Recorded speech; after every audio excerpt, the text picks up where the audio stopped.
या चैत्र नवरात्रे में, शरदीय नवरात्रे में, आषाढ़ी नवरात्रे में,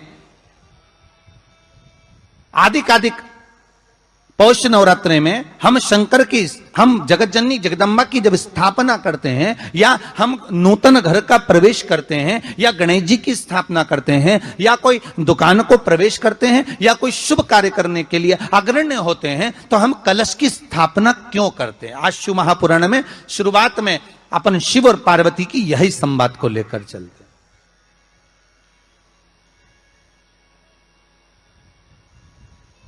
आखिर कलश में ऐसा क्या है? कलश के अंदर आखिर ऐसा क्या विराजमान है कि 33 कोटि देवता उस कलश के अंदर आकर बैठ जाते हैं? महाराज,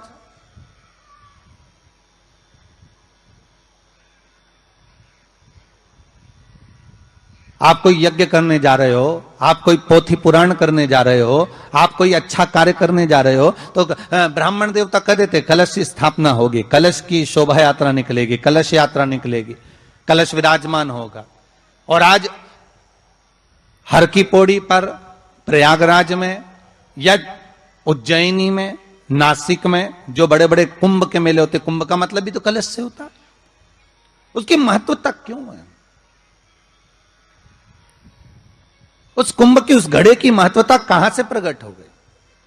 शिव महापुराण की कथा कहती है महाराज, भगवान ओघड़दानी शंकर स्वयं आद्य शक्ति जगदम्बा से कहते हैं कि जगदम्बा तू क्या चाहती है बोल। तो जगत जननी जगदम्बा कहती है कि जहां मैं हूं वहां शंकर है। ये आपने कह दिया, पर जहां शंकर है वहां पार्वती का होना जरूरी है। उसके लिए सिद्ध करने के लिए एक स्थान ऐसा बनाया जाए जहां पर शंकर विराजमान है और शंकर के साथ पार्वती विराजमान है। तो शिव जी ने कहा, पार्वती उसके लिए मैं तुझे एक सुंदर कलश का निर्माण कर देता हूं।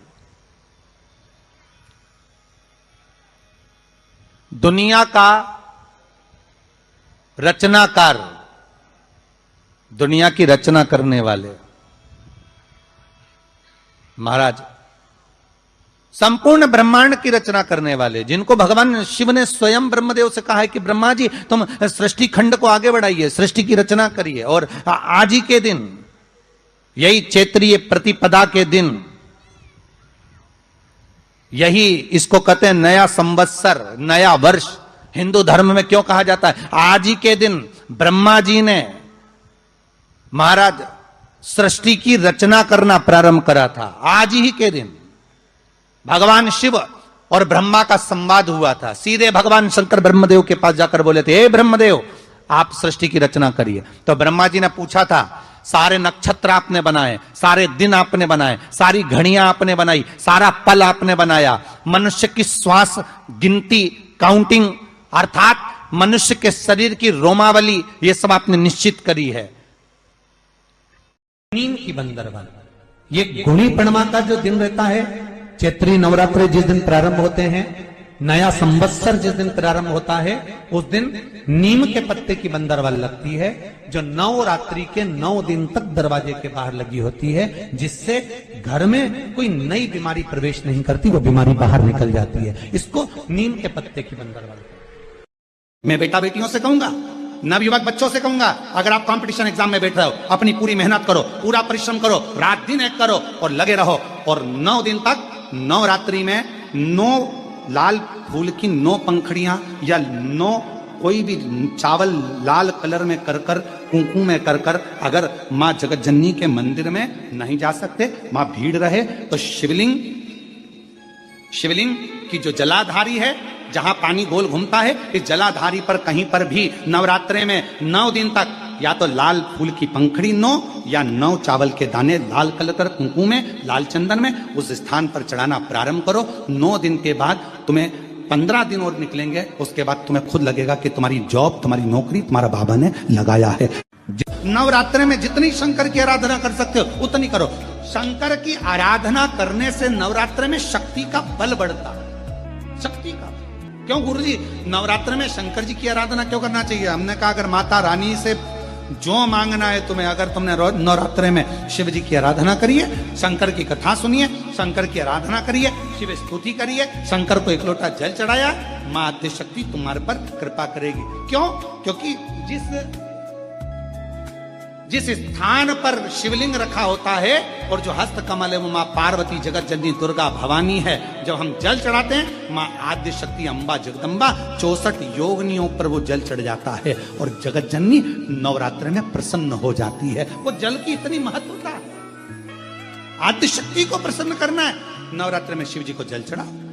अब कई लोग ऐसे होते हैं, हम नवरात्रि आई है माता रानी को भज रहे हैं, जगत जननी दुर्गा भवानी को भज रहे हैं, पर शिव जी के मंदिर तक नहीं जा रहे, समय नहीं मिल रहा मंदिर जाने का, क्योंकि माता जी के मंदिर जाते हैं, माता जी को प्रणाम। अरे उस शंकर को पहले भजो, सुबह उठते से ही पहला 1 लोटा जल शिव को, क्योंकि उसी के माँ जगत जननी हस्तकमल पर जल जाना जरूरी है। शंकर का चढ़ा वो हमें फल प्रदान करे, सुख दे, आनंद का। एक बेलपत्र में इतना बल होता है कि 64 योगिनियां, 33 कोटि देवताओं की धर्म पत्नियां, देवियां, 64 योगिनियां, देवियां, सारी सिद्धियां, निधियां, सब बेलपत्र के इस पत्ते के दोनों पत्ते और पत्ते के बीच में जो डंडी होती है, जो बची हुई जगह होती है, सारी निधि, सारी सिद्धि और सारी देवियों का स्थान होता है। जब हम एक बेलपत्र को दिल से अपनी कामना कर कर देवाधिदेव महादेव को, ये शिवलिंग जलाधारी, ये जल बहता है, तो बेलपत्र समर्पित करते हैं दक्षिण में बैठकर जब दंडी का मुख उत्तर की ओर कर कर बेलपत्र अपने मन से कामना कर कर शिवलिंग पर समर्पित करते हैं, तो ऐसी कोई कामना नहीं जो मेरा महादेव पूरी ना करता। और नवरात्रि में भी देवी की आराधना का एक स्मरण का सुख है महाराज।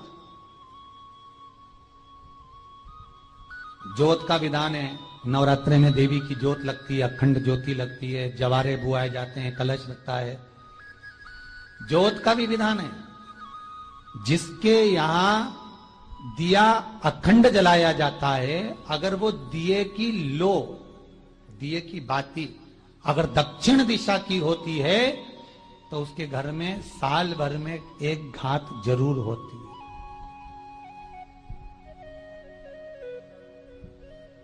जो दिया अखंड जलता है उसकी बाती का मुख दक्षिण का नहीं होना चाहिए। अगर आपने देवी भागवत का स्मरण कराओ, देवी भागवत को अगर सुना हो, तो देवी भागवत में स्पष्ट किया गया कि पूर्व की ओर मुख करा हुआ दिया, अर्थात पूर्व की ओर ज्योत जो जलाई जाती है वो संपदा की वृद्धि करती है। पश्चिम की ओर मुख कर कर जो ज्योत लगाई जाती है महाराज, वो वैभव को देती है। और उत्तर की ओर जो मुख कर कर ज्योत जलाई जाती है, उत्तर की ओर जो ज्योत का मुख रहता है वो आयु की वृद्धि करती है, घर में अकाल मौत को रोकती है।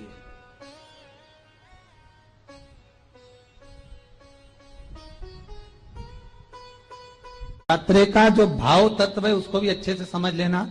दक्षिण की ओर ज्योत ना लगाएं, अगर आपको लगाना है पूरब की लगाएं, पश्चिम की लगाएं या उत्तर की लगाएं। और जितने दिन महारानी जगदम्बा जगतधात्री दुर्गा भवानी, अब की बार माता जी घोड़े पर आई है। हर बार देवी बदल बदल के आती है, इस बार जो नवरात्रे आए वो घोड़े के आए। तो घोड़े पर जो देवी जी आती है वो समृद्धि को देने वाली आती है, लक्ष्मी की वृद्धि करने वाली आती है। जैसी घोड़े की रफ्तार होती है उस रफ्तार से लक्ष्मी घर में आती है। तो ये मत सोचना कि कोरोना महामारी ने हमको नीचे गिरा दिया या कोरोना महामारी ने रोक दिया, कमाई के स्रोत रोक दिए, धन रोक दिया। चिंता मत करना, मेरी मां जगत जननी दुर्गा भवानी अब की बार घोड़े पर आई है। साल भर में इतना धन दे देगी कि आपने पीछे के 4 साल में नहीं कमाया होगा, इतनी मेरी मां भंडार भर देगी। ये घोड़े पर आई है, कोई साधारण नहीं हो सकता। देवी भागवत में स्पष्ट किया गया, जब जगदम्बा मगर पर आती है उसका भाव अलग है, और जगदम्बा जब हाथी पर आती है उसका भाव अलग है, और जगदम्बा जब घोड़े पर आती है तो जगत को समृद्धिवान बना देती है, वैभव में कमी नहीं आती। अभी भले दुनिया के लोग अभी रोते हैं कि पैसा नहीं आ रहा, कोरोना महामारी ने सब तोड़ दिया, रोक दिया, पर चिंता ना करना, मेरी मां अगर घोड़े पर आई है तो उसका सुख आपको जरूर मिलेगा। एक जरा सी मिट्टी की दुकान भी अगर आप खोल कर बैठेंगे तो चांदी और सोना के बराबर कमाएंगे, इतना धन देगी वो मारा, साधारण नहीं है मेरी माता। तात्विक सुख का आनंद देने वाली, लाभ तत्व प्रदान करने। और नवरात्रि में भी अगर आपकी कोई कामना है, आपकी अगर इच्छा है, आपका मन है, तो जगत जननी की आराधना करो। पति और पत्नी में अगर क्लेश है तो जगदम्बा के मंदिर में मक्खन चढ़ाओ, प्रेम बढ़ जाएगा। आपको लगता है कि पति कोई अन्य स्त्री से लगा हुआ है या परिवार टूट रहा है, तलाक तक पहुंच गया है, तो माता के मंदिर में आप ध्वजा लगवाइए, उस ध्वजा पर मक्खन लगाकर लगवाइए, आपको लाभ मिलेगा। महाराज, यदि आपको लगता है कि बच्चे बहुत ज्यादा अपशब्द बोल रहे हैं, मुंह चला रहे हैं और प्रेम नहीं रख रहे, तो माता के मंदिर में लाल पुष्प, लाल चंदन और लाल चूड़ी मां को समर्पित करिए, प्रेम बढ़ेगा। बच्चा कभी आप जी से कम नहीं बोलेगा, प्रेम की भाषा निकलेगी मुंह से। मां जगत जननी की आराधना, जगदम्बा की उपासना। नवरात्रे में 9 दिन में से कोई एक दिन ऐसा ले लो जिस दिन कन्याओं का भोजन कराओ, साथ में उनको लाल चुनरी ओढ़ाओ या कोई लाल वस्त्र, लाल पूजन की सामग्री उनको दो, सुख मिलेगा, आनंद आएगा। केवल नवरात्रे व्रत करने से पूर्ण नहीं होते, केवल नवरात्रे 9 दिन तक भूखे रहने से पूर्ण नहीं होते, केवल नवरात्रे नवरात्रि तक जागने से पूर्ण नहीं होते, केवल नवरात्रे घर में ज्योत जलाने से पूर्ण नहीं होते, केवल नवरात्रे 9 दिन तक जवारे बोने से पूर्ण नहीं होते, केवल नवरात्रे 9 दिन तक कलश स्थापना से पूर्ण नहीं होते। नवरात्रे पूर्ण जब माने जाते हैं जब आप घर में रहने वाली नारी का आदर करना प्रारंभ कर दो। प्रत्येक कन्या में, प्रत्येक बच्ची में तुम्हें मां जगत जननी का स्वरूप नजर आने लगे और आप स्त्री को सम्मान देने लगे, आदर करने लगे, तो समझना कि नवरात्रि सिद्ध हो गए, नवरात्रि में आपकी साधना सिद्ध हो गई। क्यों बोते हैं? उसको बोने का कारण क्या है? केवल कोई कहे कि हम ठाकुर जी को भजते हैं, भगवान कृष्ण को भजते हैं, कोई कहे हम तिरुपति बालाजी को, नारायण को भजते हैं, कोई कहता है कि हम हरि विठल को, पांडुरंगा को भजते हैं, हमारे यहाँ हाँ हम इनको भजते हैं तो जवारे नहीं बोते। ना ना, पुष्टि मार्गी है, ठाकुर जी की सेवा करने वाला है, उसके यहाँ भी ये 9 दिन जवारे बोए जाते हैं। रामानुज संप्रदाय से जुड़ा हुआ है, नारायण की पूजन कर रहा है, उसके घर में भी जवारे बोए जाते हैं। पांडुरंगा हरि विठल की उपासना कर रहा है, उसके घर में भी जवारे बोए जाते हैं। जवारे का महत्व हमारे यहाँ शास्त्र कहता है। क्या महत्व है उसका, क्या फल है उसका? महाराज, जब देवी माता ने दुर्गा भवानी को पंचायत में बुलाया गया, शिव पंचायत में मां दुर्गा बैठी हुई है, और शिव पंचायत में जब दुर्गा भवानी बैठी, उपद्रवियों ने उपद्रव मचाया, अहंकारियों ने अहंकार मचाया, असुरों ने, राक्षसों ने हाहाकार मचाना प्रारंभ करा। तब उस समय पर देवाधिदेव महादेव माता पार्वती को देखकर, दुर्गा भवानी को देखकर मुस्कुरा रहे थे। केवल शिव मुस्कुरा रहे हैं, पार्वती को देखकर, दुर्गा भवानी को देखकर, मां जगत जननी को देखकर केवल मुस्कुरा रहे हैं। तब देवता सूर्य नारायण ने भगवान शिव जी को देखकर हाथ जोड़कर प्रार्थना करी। भास्कर देव बोले, सूर्य नारायण बोले, बाबा मेरे मन के संशय को मिटा दीजिए। शिव जी ने पूछा क्या काम है? बोलो क्या चाहते हो? शंकर भगवान से सूर्य देव, भास्कर देव कहते हैं, प्रभु आपके मुस्कुराने का कारण क्या? भारत की भूमि पर जितनी जगह पर भी आप लोग कथा सुन रहे हो, आस्था चैनल पर, फेसबुक, यूट्यूब पर जितने लोग कथा सुन रहे हो, बड़े ध्यान से सुनना कि जवारे क्यों बोए जाते हैं, नवरात्रि में जवारे की महत्वता क्यों होती है, क्यों बोया जाता है, मिट्टी में गेहूं डालकर क्यों उत्पन्न किया जाता है, उसकी महत्वता क्या है? सूर्य नारायण पूछ रहे हैं भगवान देवाधिदेव महादेव से, आप दुर्गा भवानी को देखकर मुस्कुराए, आप हंसे हैं, आपके चेहरे पर प्रसन्नता आई है, कारण क्या? और महाराज देवाधिदेव महादेव ने कहा, यहां भगवान विष्णु गणेश जी, भास्कर देव, आप सब बैठे हो। असुरों ने आक्रमण कर दिया, असुरों ने आक्रमण करा है और वह असुर आक्रमण कर दिए हैं तो वो असुर प्रवेश कर रहे हैं, उपद्रव मचाकर, हाहाकार कर कर नष्ट करने वाले हैं इस पूरी पृथ्वी को। तो फिर उसको बचाएगा कौन, कैसे बचेगा? शिवजी ने कहा चिंता मत करो। दुर्गा ने अपने केश का स्मरण किया, एक केश को माता पार्वती जी ने अपने हाथों से छुआ, छूते ही एक कुंड में सुंदर जवारे उत्पन्न हुए हैं। जब तक वो जवारे बड़े नहीं हो जाते, जब तक वो जवारे थोड़े प्रबल नहीं हो जाते, तब तक एक भी असुर प्रवेश नहीं कर सकता, हाहाकार नहीं मचा सकता और अंदर आ नहीं सकता। शिव महापुराण की कथा कहती है, जवारे जिसके यहाँ बोए जाते हैं, जवारे का, आप लोग कहते हैं कहीं पर देवी जी बैठी हैं, किसी के यहाँ मिट्टी की मूर्ति आई, 21 फीट की, 41 फीट की, 15 फीट की, 10 फीट की, 25 फीट की देवी जी की प्रतिमा स्थापना हुई। लोग कहते हैं हम देवी जी का दर्शन करने जा रहे हैं, दुर्गा जी का दर्शन करने जा रहे हैं। शिव महापुराण की कथा कहती है वो दुर्गा जी का दर्शन नहीं, देवी का दर्शन नहीं। नवरात्रे में जहां जवारे बोए जाते हैं वहां मात्र आप पांव रखते हैं तो अपने घर में से क्लेश दूर हट जाता है, अहंकार दूर हट जाता है, अभिमतता दूर हट जाती है, तकलीफें दूर हट जाती है। जिसके घर में जवारे बोए जाते हैं वहां से अहंकार, काम, लोभ, आसक्ति, वासना, तृष्णा और दुख, तकलीफें दूर हट जाती है। तो जवारे का मूल का तत्व आनंद, सुख।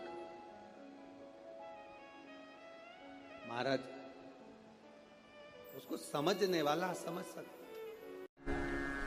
अष्टमी के दिन कन्याओं का भोजन कराओ या नवमी के दिन कन्याओं का भोजन कराओ, पर देवी भागवत तो कहती है, देवी भागवत तो वर्णन करती है कि पहले नवरात्रे से लेकर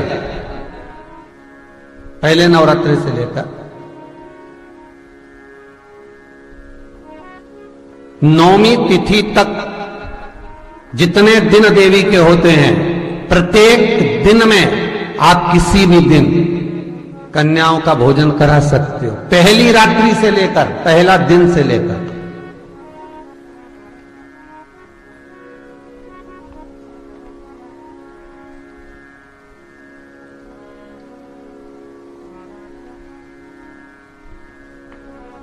नवरात्रि मालूम है कब से लगती है? आप लोगों को ज्ञात होगा ना, नवरात्रि कब से लगती है? अमावस्या से कि एकम से? अरे जितने लोग सुन रहे हो जरा बोलो तो भाव से। अमावस्या से लगती है कि एकम से लगती है? तो सब लोग कहेंगे महाराज जी पड़वा से लगती है, एकम से। पर देवी भागवत कहती है अगर एकम से लगी तो नवरात्रि पूर्ण कैसे हुई? एकम का दिन लगी तो एकम के दिन की रात्रि, फिर दूज के दिन की रात्रि, तीज के दिन की रात्रि, चतुर्थ दिन की रात्रि, पंचम दिन की रात्रि, छठे दिन की, सातवें दिन की, आठवें दिन की, नवें दिन की रात्रि। पर नवें दिन तो सुबेरे पूजन करके, यज्ञ करके, अनुष्ठान करके देवी को विसर्जन कर दिया, फिर नवरात्रि पूर्ण कैसे हुई? नवरात्रि की पूर्णता होती है अमावस्या की रात से गिनी जाती है। कौन से दिन से गिनते हैं? अमावस्या की रात्रि, फिर एकम की रात्रि, फिर दूज की रात्रि, ऐसे गिनते गिनते अष्टमी की रात्रि तक और नौमी के दिन सुबह तक या दोपहर तक या शाम तक, जब तक आप यज्ञ ना करें तब तक ये 9 रात्रियां पूर्ण गिनी जाती हैं महाराज देवी भागवत के हिसाब से। पूर्णता में गिनी जाती। अब हमने कन्या भोजन का जो क्रम बनाया, अष्टमी के दिन करा देंगे, नौमी के दिन करा देंगे, इस तिथि को करा देंगे, पर भाव देखिए, शास्त्र कहता है भूखे को भोजन जब कराइए जब उसको भूख लगी हो, और ऐसों को कराइए जिसको जरूरत पड़ रही है।